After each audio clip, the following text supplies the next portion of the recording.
Jesus, eu creio, meu Pai, que Tu és o Deus das causas impossíveis. Meu Pai, Tu pega aquele que ninguém dá nada, Tu pega aquele que ninguém diz que tem mais jeito. Aí Deus está dizendo, não tem jeito para tu, mas para mim tem. Ai, louvado e glorificado seja o nome do Senhor. Talvez a sociedade está dizendo que teu filho não tem mais jeito. Talvez até teu vizinho esteja dizendo que para tua solução não tem mais jeito. Talvez a tua situação tu acha que está tudo acabado. Mas eu quero te dizer nesta noite, o leão da tribo de Judá, ele se encontra aqui nesta noite. E ele está dizendo, apenas entrega o teu caminho a mim, que o mais eu farei. Louvado e glorificado seja o nome do Senhor.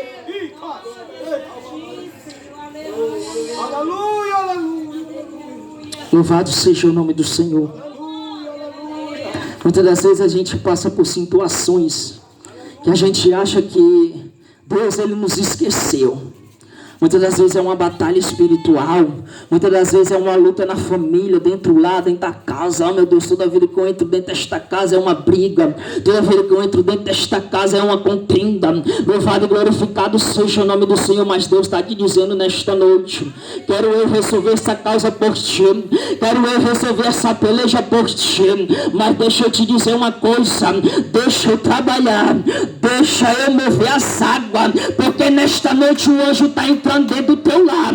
É nesta noite que o anjo quer visitar o teu lar. É nesta noite que o anjo quer entrar dentro do teu lar. Porque toda vez que aquele anjo descia, pastor Emanuel, e agitava as águas, o sobrenatural de Deus acontecia. E Deus está te dizendo nesta noite, deixa eu descer, deixa eu enviar o anjo, mas apenas